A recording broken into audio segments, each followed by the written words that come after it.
Tunamshukuru Mungu na tunamuomba Mungu anayeishi na anayeweza. Wengine wakisema wana uwezo, sisi tunasema watu wakiita baba zao kule, sisi tunamuita baba yetu aliye mbinguni.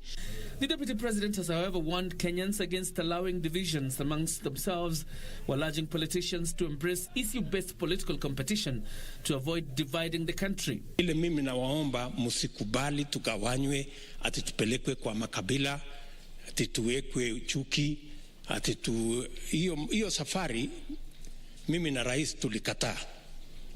Na Mungu alitusaidia. Msikubali tupelekwe huko. Bahati MP Kimani Ngunjiri and Kajiado West MP George Sunkuya, who voted for the bill, using the meeting to defend their position. Wale walipiga no 83, alafu unasema hao ndio walikuwa ni wabu. Hapana, tuko 160 something watu wa Ruto.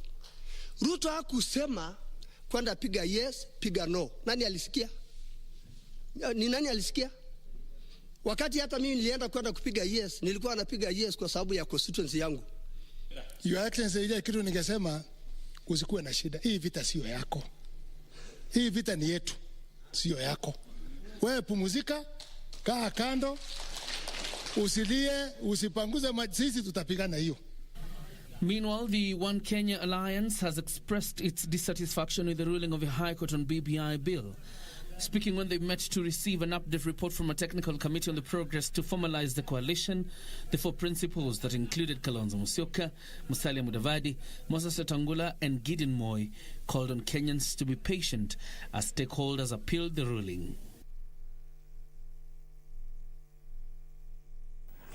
Now, away from that, we cross over to Bonchari constituency where vote counting is underway. Well, this is after the voting exercise kicked off as scheduled Tuesday morning amid protest from politicians over heavy police presence, voter intimidation and bribery. While several suspects were arrested and money confiscated as the police rein in on those behind suspected voter malpractice. Now we head over and link up with our reporter on the ground, Achola Simon, to bring us up to speed on the latest. Achola, hello. If you can hear me, kindly bring us to speed on the latest at the moment.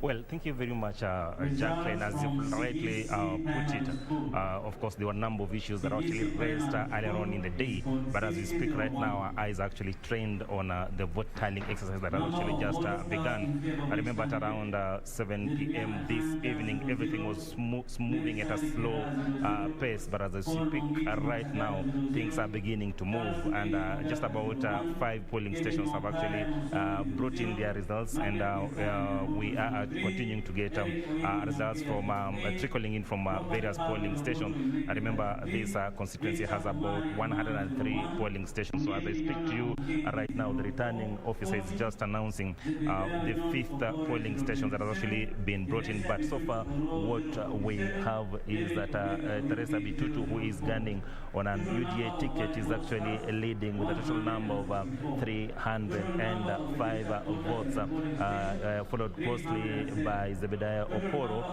of Jubilee, who has 253 votes, and then ODM's Pavel Oimeke is in 3rd position with 208 votes. Of course, that is what is actually being beamed on the big screen as we speak right now. But of course, we'll be waiting to see all the numbers that are actually coming from 103 polling stations across the constituency, so that then we can actually inform our viewers of exactly what is happening here. But just going back to your initial statements before, of course, I began this cast, is that, of course, aspirants had actually raised a number of issues in the morning, and key among them, of course, being the heavy police presence, and of course, also a number of agents and supporters had actually been arrested during the day. The other thing that had actually come out prominently was the issue of low voter turnout, but that, of course, is synonymous with by-elections in this country. So So we'll be keeping a keen eye on exactly what is happening, and of course we'll be briefing our viewers and listeners of exactly what will be beamed on the screen as we go. Of course, it's going to be a long night for us, but nonetheless we are here to ensure that you get every detail of what happens here at Suneka Baraza Hall, which is the official tallying center of Bonchari constituency. Back to you, Jacky.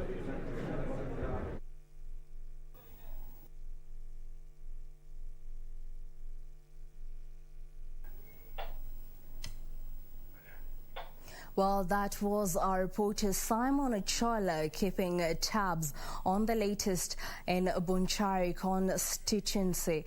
Well, for now we head over to Juja constituency, where our reporter Gladys Mungai is on standby, where vote counting is underway.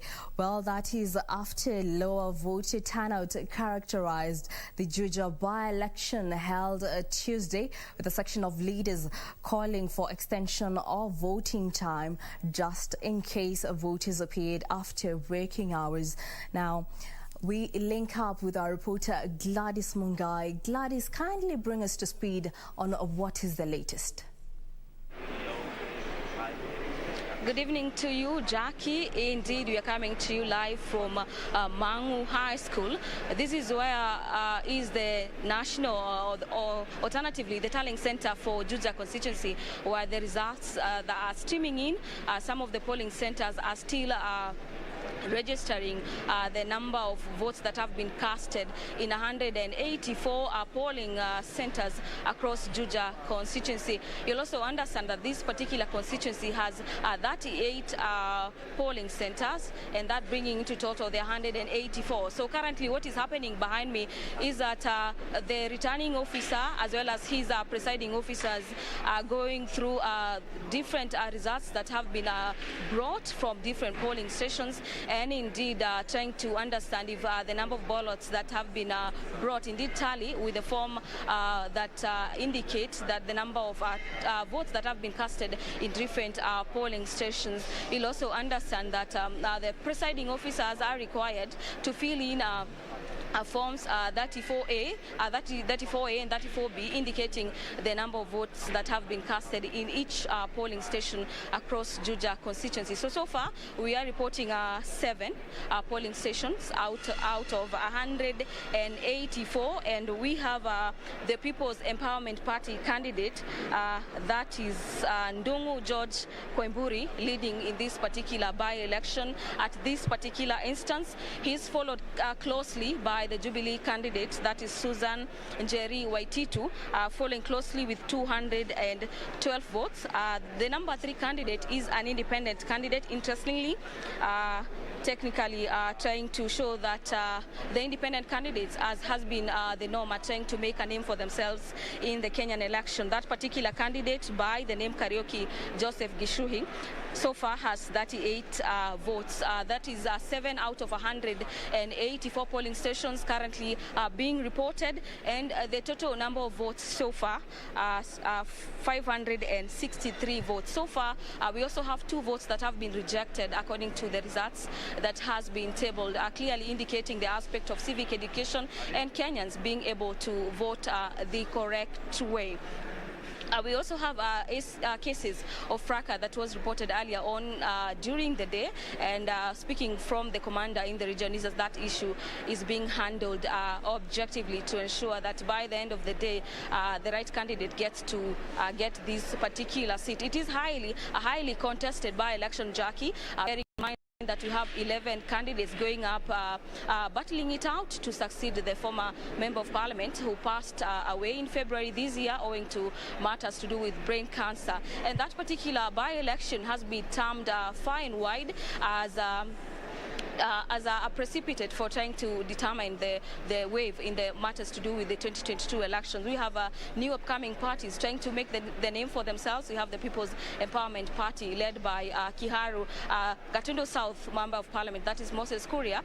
We've seen them doing vigorous campaigns, as well as the Jubilee Party trying to ensure that it retains its seat in this Juja parliamentary by-election. We'll also understand the former fallen member of this particular constituency was a Jubilee member, and so the Jubilee Party is keen to ensure that indeed that seat gets retained in that particular party. But that notwithstanding, we are clearly following up on the results as they unfold. More and more polling stations are yet to report on how the voter turnout was carried out in each particular polling station across this particular constituency that has 5 wards. And you'll also remember that this particular constituency has over 115,000 registered voters. But similarly to other by-elections across the country, we can report that the voter turnout in this particular by-election with 5 wards was tentatively low, owing to the fact that the presiding officers as well as the returning officer in this particular region attributed to matters with adhering to the COVID-19 guidelines, and the fact that it was indeed a working day. So that could have contributed to the fact that there was lower voter turnout in the region. Also earlier in the day, we had members of parliament seeking to have more time be added to voters. We had cases of 2 or 3 constituencies, or 3 polling centers rather, that opened relatively late, past 6 a.m. in the morning, and those particular polling stations were added some extra time to ensure that Kenyans get to cast their vote. Also, Jacky, to report is that the issue of being caught up with time and having to cast one's vote at around 5 p.m. was featured heavily in this particular constituency by-election, where we witnessed members of the public following or streaming into various polling stations ahead of the close of the tallying centers. That is at 5 p.m. So that is the latest from Juja constituency, Jacky. And from the background, the returning officers as well as IBC clerks are going through the results that are being brought in by various presiding officers for various particular polling centers, and we'll be keeping tabs on the events as they unfold and be bringing you news as it happens and how candidates are faring in this particular by-election. Over to you, Jacky. Well, that is our reporter Gladys Mungai with the latest from Georgia constituency. Keeping tabs on the latest, we shall keep you updated as developments come in. For now, we move on. Chaos rocked the Rurie ward by-election in Nyandera County with allegations that state offices were involved in a plot to rig the election. The UDA party accused the Jubilee rivals of engaging in voter bribery and engaging police to intimidate voters. At around 5 p.m, chaos at the Rurie Polytechnic. Supporters of UDA candidate Francis Muraya storming the tallying centre while alleging that a government vehicle was ferrying marked ballots into the centre. Hawa watu tunawachukua kama majangiri ambao wamekuja jioni, hatuwajui, sio wakazi wa hapa. Na hata kama watalindwa na polisi, wakose kulinda wananchi, tutasimama na tutalinda Rurie yetu. Police engaging protesters in running battles, each running for their dear life. The exercise from morning promised to be a chaotic one, with UDA claiming that police had arrested its agents Brian Mbugwa and Daniel Gidenji. Their vehicles, according to the party, had been detained and their phones confiscated. The party alleging that the exercise had been infiltrated by strangers who were posing as its agents in an attempt to rig the results. Ni intimidation ya polisi na tunaona wanaegemea pande moja. Kama umeona sasa mheshimiwa Kaninikega akona badge ya observer. Mimi siingii mahali, mimi natembea huku nje. Na watu ambao wanatumiwa na serikali ya kaunti ya Nyandarua kwa kupeana pesa kuwahonga wananchi, na ni vibaya sana. Naona ma-CEC, ma-ministers wako hapa ground wanapea watu pesa, na ni vibaya sana. La pili, kwamba polisi wanatumiwa kwa ile njia ambayo haifai. Wanatumia polisi kwa intimidation ili wapiga kura wasijitokeze kwa wingi. But the Jubilee counterparts dismissing the allegation as a cheap shot meant to attract sympathy. Wale ambao wanazunguka haswa wale wapinzani wetu wakidai kwamba kuna vurugu hakuna vurugu hata kidogo. Wengine wanadai kuna hongo, mimi sijaona mtu mmoja hata mmoja akihonga ama akihongwa. Na watu wajue kwamba ni hatia kumpa mtu pesa wakati kura zinapigwa. My observation is that the turnout is low, but I am suggesting that since 2017 and up to 2020, there have been no registration in the IBC, and I hope that is the reason as to why young people are not coming out. And just like all by-elections, the turnout was poor, even though a good number of the registered voters turned up. The Rorya ward seat became vacant following the death of area MCA Mborwa Maria. Though the by-election had attracted 6 candidates, 3 of them withdrew just a day to the big day, leaving candidates from Jubilee, UDA, and Susan Wangeshi of the TND party.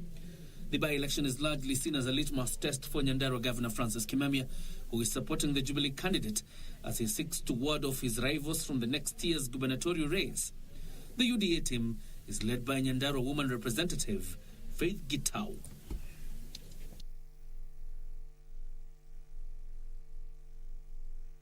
Well, we shall be keeping you updated on the latest from Rori.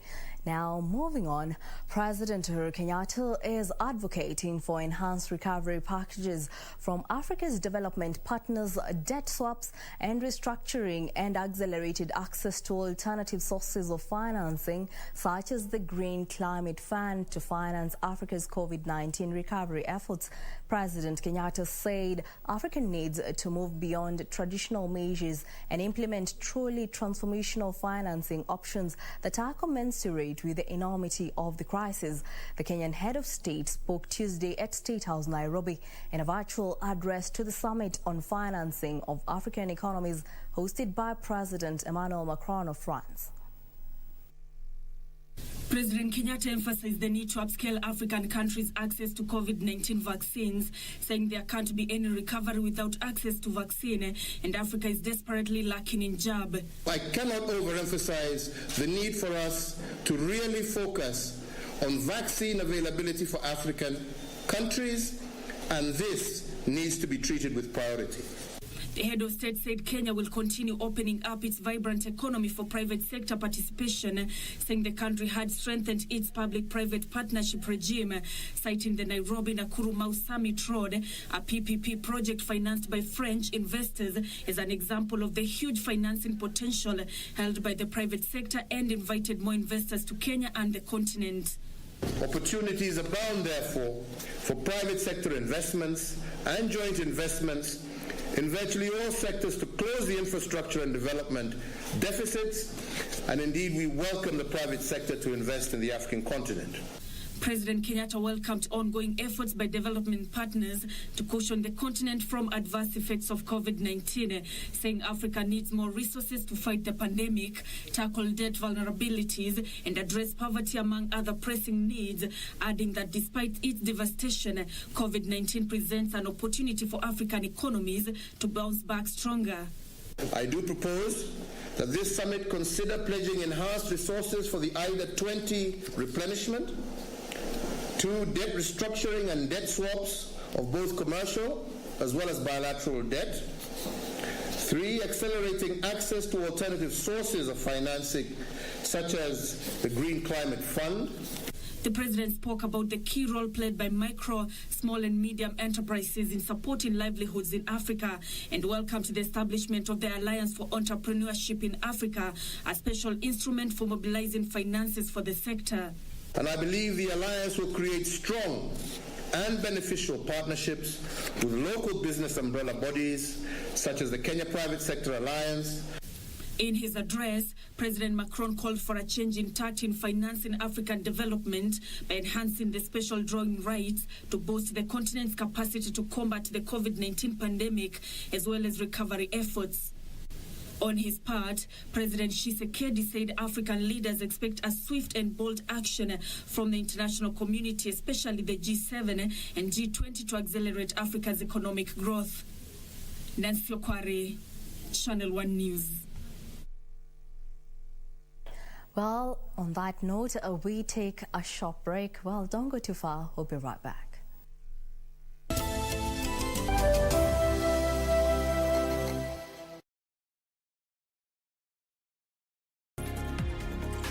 Did you know that the policy document is evidence of the existence of an insurance contract between you and your insurance company? It is important to know the terms and conditions of your insurance policy. Make sure you obtain, read, and understand the terms and conditions of the policy document. Now you know. IRA, promoting insurance, protecting the insured. Je, umeomoka? Kama hujaomoka kwenye QuickBit ndio mambo yote. Hapa tuko na fridge, kodi yake ni CM.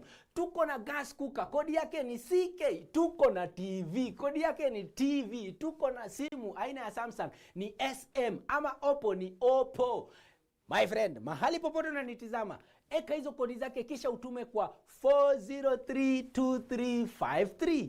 4032353, alafu utakuwa unaomoka na hizi bidhaa. Kumbuka, kwenye QuickBit ni bidhaa bora zaidi kwa bei ya chini kwa chini. On the next episode of Little Daddy. You're really gonna take me? Yes, sir. You're afraid to take the bike you broke and fixed, huh? What do you mean? Hold on tight. I drive fast. Hold you tight? Chan can't answer the phone right now. She asked me to take her calls. What? What's she doing? Why can't she answer herself? Hello? Hugo, where are you? Actually, I don't care. If you're not back within 20 minutes, I will be out of here by tomorrow. You understand? I'm dead tired. You're so dead? It's a figure of speech. I'm gonna marry your dad. Next on. I really don't know what to say. You know, I just couldn't come up with a reason. Amaya,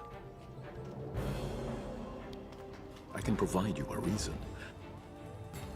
Yes, and I'm sure that Maximiliano will finally leave you alone after that.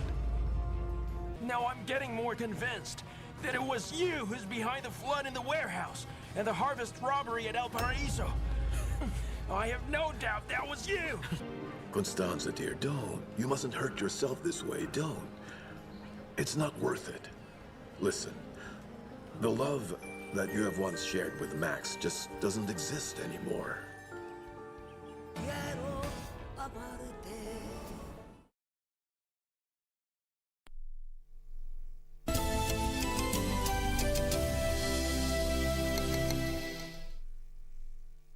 Welcome back. Now we cross over to Wajir County, where Ahmed Ali Mukhtar has been sworn in as the Wajir County's third governor, taking over from Mohammed Abdi Mahmoud, who was impeached Monday night. Mukhtar, who until his oath of office was the deputy governor, has affirmed his commitment to prioritize critical services such as health and education.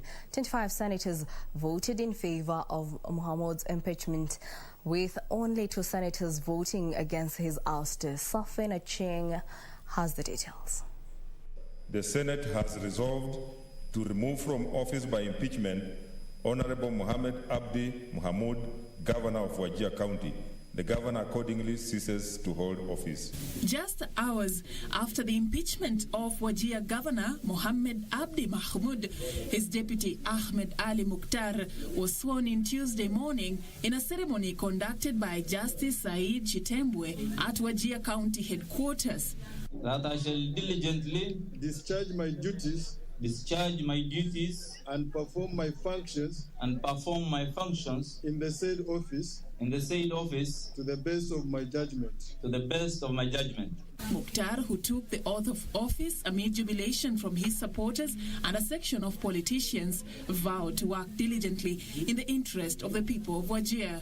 My pledge of services will be premised on objectivity and professionalism, and I therefore appeal to your undivided support.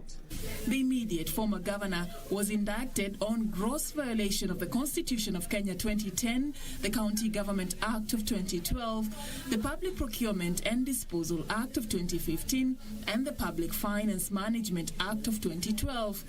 In his defense, Mahmoud maintained he has strived to deliver on his mandate to the people of Wajir, despite the challenges he has faced in his leadership. According to me and my county, we have provided enough. We have a lot of challenges, Mr. Speaker. You should understand the challenges facing those counties that are very far away. His defense and the findings of the report by the 11-member special committee tasked to investigate his impeachment elicited a heated debate on the floor of the House. Mr. Speaker, sometimes I like it when you allow people to enjoy or to suffer the consequences of their bad decisions. This is our opportunity as a Senate, first of all, not to punish the good gentleman, not to disagree with the findings of this particular report, but to lay a basis so that Kenyans can see how is it that the Senate of the Republic of Kenya treats and considers such matters when they are brought before us. The Senate, Mr. Speaker, must send a message that we have a responsibility, Mr. Speaker, to indict those that are found culpable, but we have a responsibility, Mr. Speaker, to release those that are not culpable, Mr. Speaker. And when it was time to vote, the message was clear. 25 senators voted in favor of his impeachment. 2 senators voted against his ouster, while 4 others abstained from the vote. The Wajir governor is the 9th county boss to face impeachment since the promulgation of the new constitution, with 2 governors, Mike Sonko and Ferdinand Waititu, having been removed from office. Reporting for Channel 1 News, I'm Safin Aching Ouma. The coronavirus infection rate has risen to 7.5% after 469 people tested positive for the virus out of some 6,244 samples screened over the last 24 hours. 8 more deaths were also reported, pushing the country's total number of fatalities to 3,021. Nancy Okare has the latest on Kenya's spirited campaign to contain the deadly contagion. After holding steady for 2 consecutive days, Kenya's coronavirus positivity rate has risen from below 5% to 7.5% in the latest statistics by the Ministry of Health. On Tuesday, Kenya recorded 469 new COVID-19 cases from 6,244 samples tested in the last 24 hours. The Ministry of Health, in its latest report, says 8 more patients have lost their lives, taking the country's total number of COVID-19 related deaths to 3,021. But amid the concern, 43 more patients made full recovery both from hospital and home care isolation. 1,039 patients are, however, still admitted in hospital, with 108 being in the intensive care unit. 4,714 patients are, however, still recovering at home. Nancy Okware, Channel 1 News.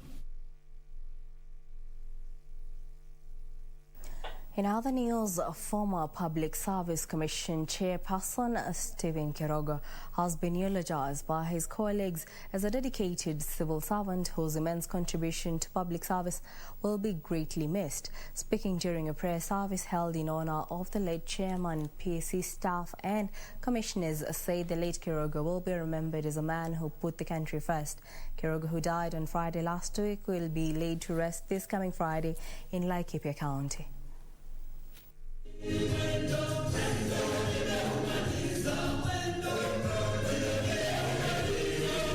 I was touched by his humility. He listened to us. He was kind to us. And like has been said, he did not discriminate against any one of us. That is how humble and how the chairman was able to connect with everyone. It didn't matter the class. He had no class. He connected with the high and mighty. He connected with the lowest. He connected with everybody in the society. So let the Public Service Commission and the public service at large not fail because our chair has gone, but let's pick it from where he has left it.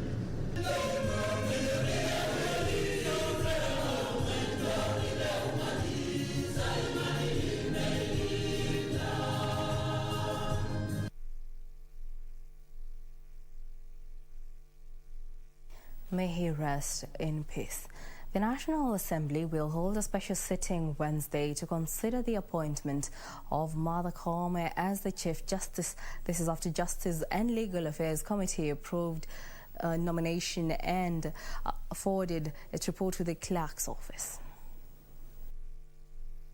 The National Assembly will sit Wednesday morning and afternoon to consider the appointment of Martha Koome as the Chief Justice and President of the Supreme Court.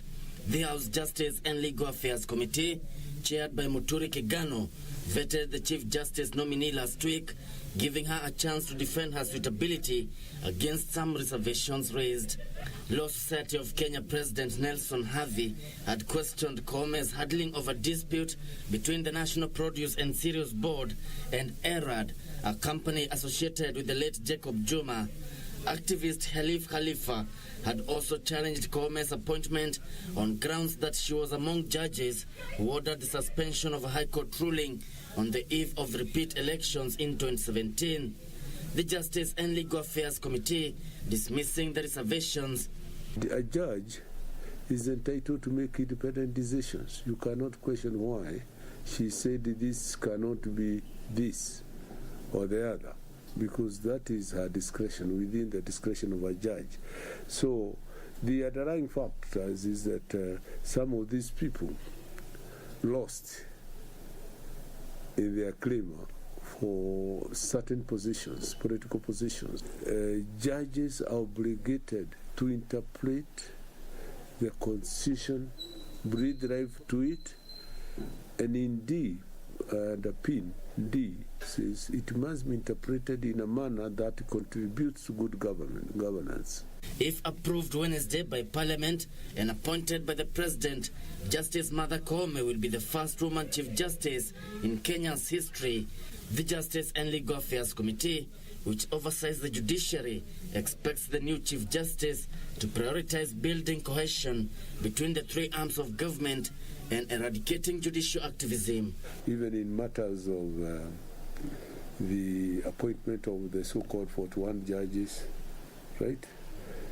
To her, that is an easy thing to do, because what she requires is good faith communication. But you don't go in these matters, I think, you don't adopt anger in approaching these matters. You go with a lot of humility and you'll be helped. So she came out strongly on that point, and again, she came out very strongly in expanding matters of expanding jurisprudence. In her approach, she is able to avoid activism in the judiciary. You can expand jurisprudence without being an activist. Kevin Washira, Channel 1 News. Now, 5 suspected robbers were today afternoon gunned down in a shootout with police along the Kisumu-Kakamega Highway. The officers from the Special Crimes Unit said they had been trailing the gangsters before catching up with them at Makoko area. Ikolomani Sub-County Police Commander Joseph Chisiri said police uniforms, pistols and several rounds of ammunition were among the items recovered. The bodies of the 5 were taken to the Kakamega Referral Hospital mortuary. The Special Service Unit iliyoambush from here ikaamua kuwamalizia hapa. Quite a long time tumekuwa na shida ya majambazi kutuvamia. Unapata wanashikwa ndani katika polisi wanaachiliwa. But today these ones have shown that the police have done a good job. Yenye nimeona wenye walipatikana nayo, nimeona pale uniform za polisi, pistola 2 na magazine za risasi.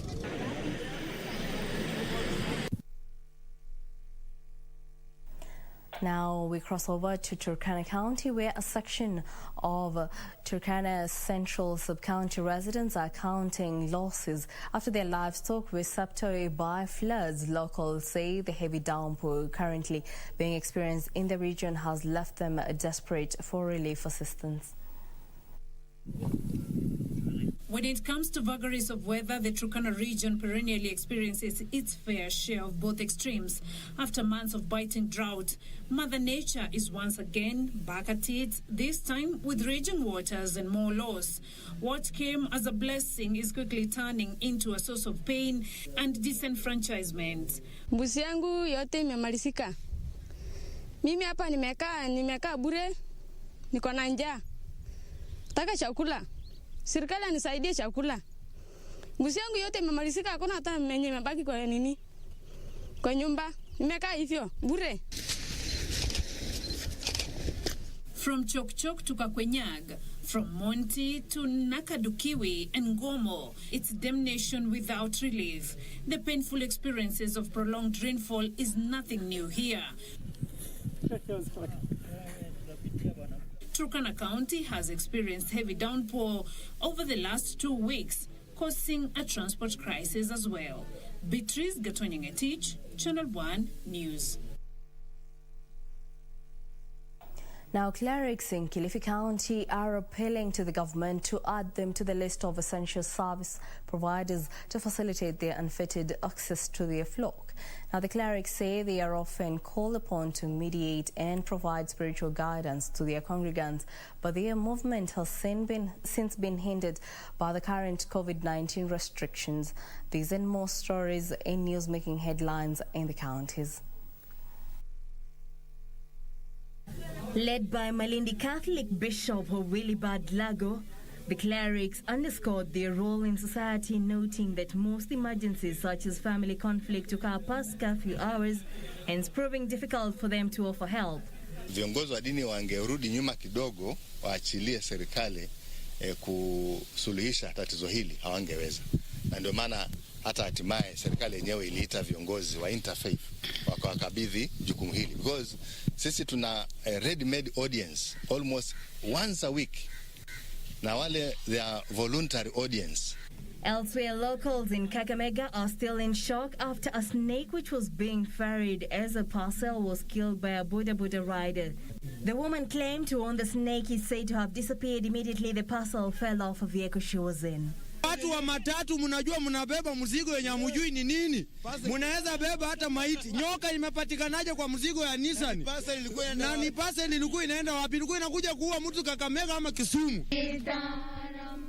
While the Asian community in Nakuru has mounted an ambitious tree planting campaign at the Nakuru Crematorium and its environs in a bid to strengthen the ongoing war on climate change. The project, which is being steered by the Visa Oshwal Women Wing, targets to plant 500 trees a week. Plant 10 trees or more per year. That is the only way we are going to protect our mother nature and keep on getting fresh air and keeping on getting rains in this country. Yeah, keeping the country green, keeping food alive for people as long as we can get rains in Kenya.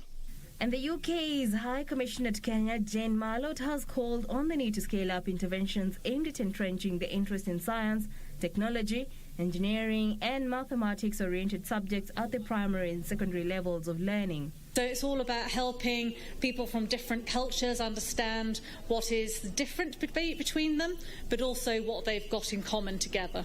Finally, donkey owners in Embu, Kirinyaga and Tharaka Nithi counties have called on the government to come up with donkey breeding programs to increase their numbers. Speaking during celebrations to mark the National Donkey Day, farmers say the sharp decline in the number of donkeys must be addressed to avert a possible extinction of the beast of burden. Inaonekana iko chini na tunaona kwamba zitaisha kama serikali haitotusaidia. Hawa watu ambao wamekuja wa China kuchinja punda yetu katika Kenya na hana ile hali ya kufanya breeding, kuzaanisha huyu mnyama, punda wetu watakuja kuisha.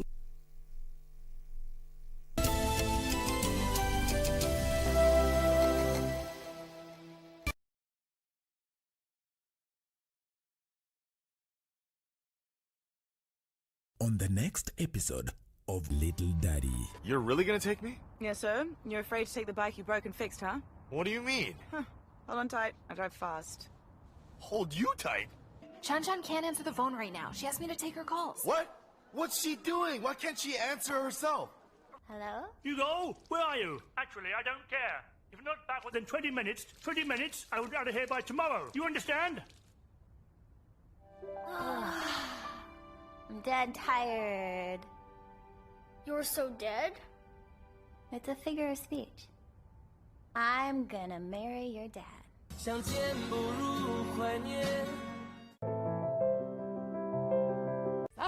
hii ng'ombe ni yako. Asante. Hii ng'ombe itatoa maziwa mengi kabisa. Sasa shida ya school fees imeisha. Jen, chukua hii. Hebu nikuulize, hii maneno nasikia ya bima ya elimu inaweza kuwa namna gani mtu anachukua? Process ya kuchukua insurance cover yote ni rahisi. Hata niko na cover ya gari yangu. Kwanza unajaza proposal form kama hii na uijaze wewe mwenyewe, na kama haujui kusoma uijaze na mtu unayemwamini. Hakikisha ile majibu umepatiana ni sahihi na ni ya kweli. Pia thibitisha insurance cover imeangalia masilahi yako, na usiwahi sign proposal form ambayo haijaandikwa kitu chochote. Pia ukumbuke kujitolea photocopy yako. Oh, sasa wacha nianze hiyo process. By the way, ukisubmit hiyo proposal form, uhakikishe umepatiwa policy document. Uisome na uielewe. Hiyo ndio thibitisho ya kuwa una bima. Asante sana. Ujumbe huu umeletwa kwako na IRA. Kupata skiza tune hii curfew, dial *811 *816 hash. Wewe, nitarutisha simu yako tu sahi. Nakimbia mbio, nimetolewa mbio. Unajua curfew ile nipata kwa njia. Nimepita kwa road block kama risasi kuliko hata risasi mbio. Lakini sasa hivi niko karibu nyumbani bwana. Nitakupiga nikifika nyumbani. Wewe unajua curfew sitaki polisi wanishike. Ntarudi nitakupiga. Ili kupata skiza tune hiyo ya curfew, dial *811 *816 hash. *811 *816 hash.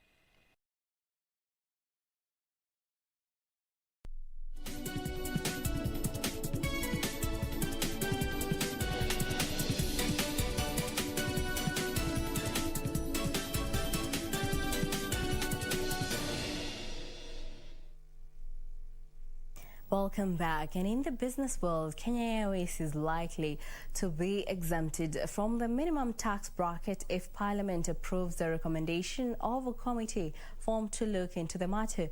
The Committee on Delegated Legislation in its recommendation says KQ and its subsidiaries be given the tax lifeline until the carrier returns to profitability. However, the committee says the move is likely to discriminate against other airlines, urging Parliament to handle the matter conclusively. The tax waiver was proposed by the National Treasury in March this year. Parliament, through the Finance Act 2020, introduced minimum tax on gross turnover, regardless on the business profitability. The matter was challenged in court by a section of business community, with Machakos High Court suspending the implementation of the act until the matter is determined by the court. To cushion Kenya Airways from further revenue hemorrhage, the National Treasury, through a Gazette notice to Parliament, sought to exempt the carrier from paying the minimum tax until it becomes profitable. After a month of deliberations, the Committee on Delegated Legislation has recommended that Kenya Airways and its subsidiaries be exempted from paying the minimum tax, as it will support the airline to continue operations until it returns to profitability. The report indicated Kenya Airways' financial position is on a downward trend and has been worsened by the COVID-19 pandemic. The committee, however, raised concerns that exempting KQ alone will discriminate other airlines and also other companies, adding that KQ has been operating in the red even before COVID-19 pandemic and has been bailed several times. The report is expected to be debated by Parliament, and if adopted, the airline will only pay income tax when it's in a solid financial position.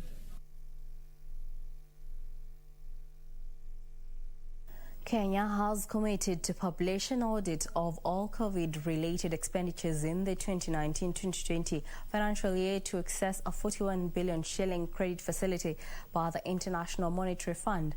The government is also expected to set up a public procurement portal with comprehensive information on all firms that are awarded procurement contracts, including the names of their beneficial owners. Due to fiscal pressures caused by the COVID-19 pandemic, the government has approached the International Monetary Fund for emergency funding to ease a surge of the fiscal shocks. So far, the fund has disbursed more than 350 billion shillings to Kenya to support economic recovery.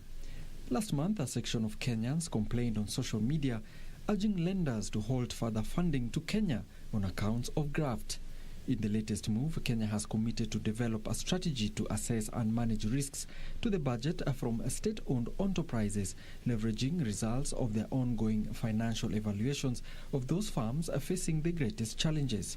The National Treasury will also roll out a harmonized payroll system for both national and county governments. The Central Bank of Kenya will set out its strategy to strengthen Kenya's monetary policy framework through supporting its flexible inflation targeting regime. The financial year 2021-2022 budget proposal is said to be aligned with a multi-year plan to reduce debt-related vulnerabilities, and it secures resources to support social spending. A team from the fund that has been assessing Kenya has given the country's reform plan a green light, paving way for the IMF Executive Board to approve the 41 billion shillings funding. Alan Auko, Channel 1 Business. The East African community plans to invest 6 billion shillings to support health, ICT and blue economy sectors in the region. The funds will also go towards supporting youth and women-owned enterprises. EAC Secretary General Peter Mathuki has said the funds will accelerate the integration of the bloc, and listed firm Kakuzi will invest more than 400 million shillings in a business diversification plan. The agro-business firm says it will deepen investments in blueberry and macadamia production in the farms. More in our corporate briefs. The East African Community Secretary General Peter Mathuki says the bloc will prioritize the elimination of non-tariff barriers under the NTB's Act 2017 and the establishment and full operationalization of the EAC Committee on Trade Remedies to handle persistent trade disputes in the region. Mathuki says removal of NTBs will nudge intra-regional trade to more than 30% in the short term from the current 15%. The EAC targets to grow regional trade to more than 50% in the next 5 years. Through the support of Germany, EAC will invest more than 1 billion shillings in supporting women and youth business ventures. Na itafanyika kwa uwazi, itafanyika kwa kusaidia wananchi wote katika nchi zetu. Na nimeomba ndugu zangu katika ofisi, hizi projects zifanyike kwa njia sawa na ripoti zifanyike kulingana vile inahitajika. So we hope this application, he's trying to find an investor, so please come forward. So this is what we're trying to do, that the people of East Africa get skills and then make their own lives better. Over the last 22 years, commitments from the German government has invested more than 60 billion shillings in regional economies. Elsewhere, tea farmers from Kamba Tea Zone have expressed their dissatisfaction with the just concluded director elections, terming the process unfair and marred with graft. The farmers have accused the board constituted to conduct the election of irregularities related to the criteria used to select new members, which they say favored a certain candidates. Na ile makosa wanasema ya kwamba ati yule ambaye ameshawahi simama miaka miwili ama miaka ngapi hawezi chaguliwa tena. Lakini sisi tumekata kata. Ule mtu anapendwa na raia akikataliwa kwa kiwanja. Na ndio tumesema tutapanga laini kwa nguvu, kwa sababu hata nilisikia president alisema kama mtu anaona watu ni mzuri, mwenye alikuwako ni mzuri, turudishe yeye. Na ndio sababu tumekataa na yeye kabisa, kwa sababu hata kama alikuwako alitufanyia kazi mzuri, na ndio tunasikia uchungu tukiona uchaguzi ikiwa baya. Over 2,000 farmers from 60 zone areas participated in elections. Finally, listed agro-business firm Kakuzi plans to strengthen its avocado smallholder base by injecting more than 400 million shillings in capital expenses.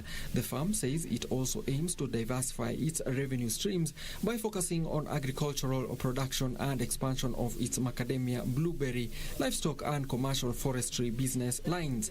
The news comes weeks after the resumption of exports of avocados to supermarkets in Europe, which stopped buying its produce in October last year when the farm was accused of serious human rights abuse.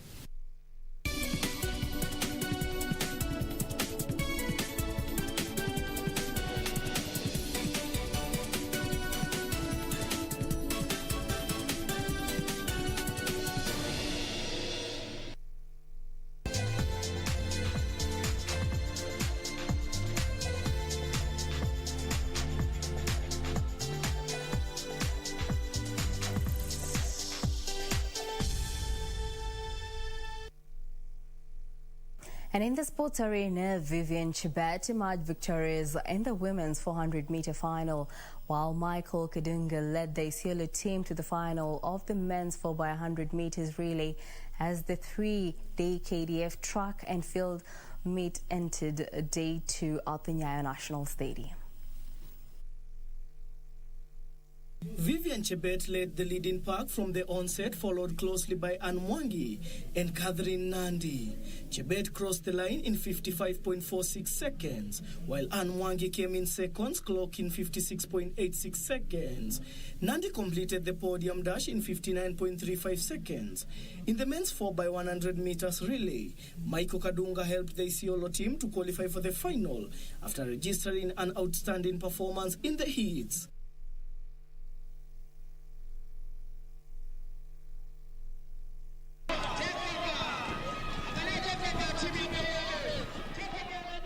In the men's 3,000 meters steeplechase, Patrick Chukor emerged the winner, while Geoffrey Ngeno and Wilson Maraba settled for the second and third position respectively. The three-day event, which targets to promote sportsmanship among the KDF troops, will come to an end tomorrow, where athletes will be selected to represent the Kenya Defence Forces in the National Athletics Championships this year. Daniel Mwendwa for Channel 1 Sports.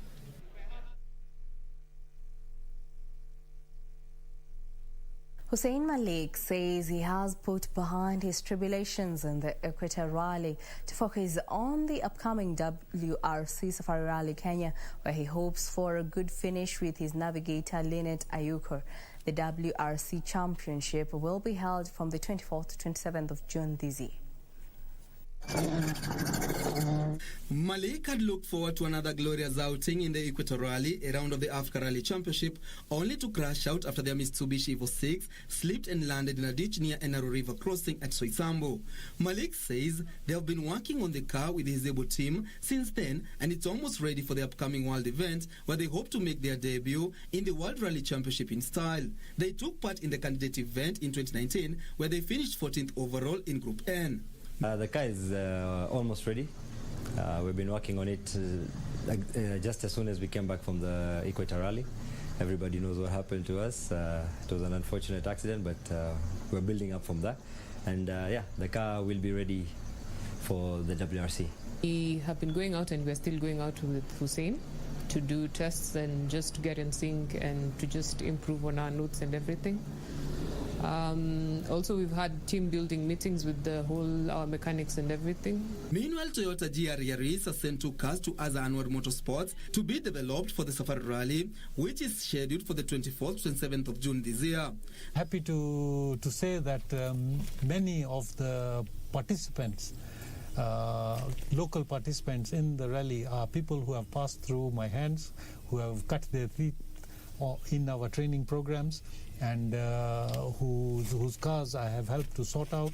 So it's like we are very much a part. The veteran rally driver who develops cars locally has had his fair share of success behind the wheels in, among others, the Safari Rally, and is working round the clock to ensure they test the modifications in the first stage. Karanja David for Channel 1 Sport. The national boxing team head coach Musa Benjamin says the Konstantin Korotkov Memorial Championship in Russia gave them a good platform to gauge the preparedness of the Olympic-bound boxers. Hit squad arrived back home last night after bagging 2 bronze medals courtesy of Captain Nico Koth and Eli Ajoy. The national boxing team arrived back home last night after taking part at the Konstantin Korotkov Memorial Championship in Russia. The Kenyan team bagged 2 bronze medals courtesy of Captain Nico Koth and Elia Joy. By unanimous decision is red Kenyan coaches led by Musa Benjamin and Dave Munuhe used the Konstantin Korotkov Memorial Championship to test the preparedness of the Olympic-bound quartet Nico Koth, Elia Joy, Elizabeth Akinyi and Christine Ungari.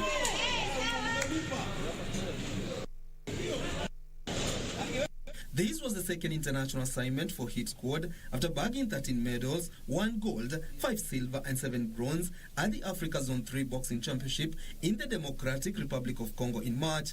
The boxers have been training since late last year after the government allowed national teams to prepare for international assignments following months of inactivity due to COVID-19 outbreak. Karanja David for Channel 1 Sport.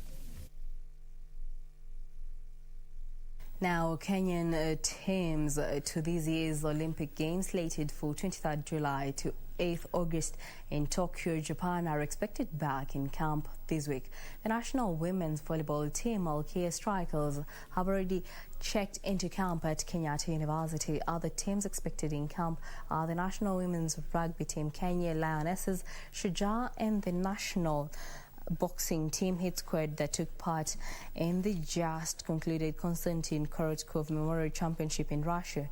Meanwhile, the national judo team will be in Senegal for the African Senior Championship slated for May 20th to 23. 7 men and 4 women who are still seeking Olympic qualification will take part in the championship.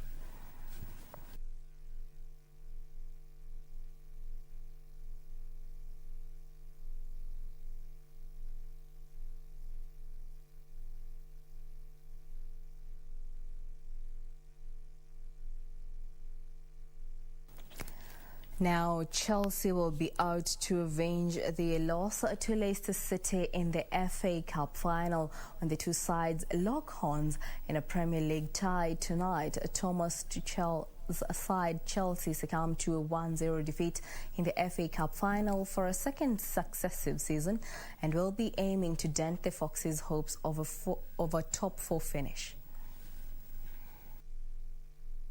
Chelsea host Leicester City at Stamford Bridge on Tuesday, 3 days after the FA Cup final. The Premier League clash could have significant implications on the Champions League qualifications going to the final day.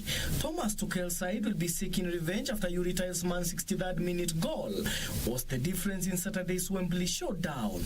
Chelsea, who succumbed to a 1-0 defeat in the FA Cup final for a second successive season, now look to steal a match on the Foxes in the race for a top 4 finish. Chelsea have no new reported injury concerns as they face Leicester in a rematch of Saturday's finals, but Andreas Christensen could again miss out. Victory for Leicester on Tuesday would secure a top 4 finish and Champions League qualification. Leicester defender Johnny Evans will not be involved due to heel injury that forced him to come off on day. Winger Sis Anda was not involved in the FA Cup final as a minor hip problem and would be assessed before the match. Other games on card today: second placed Manchester United will host Fulham. Premier League champions Manchester City will take on Brighton, while Southampton takes on Leeds.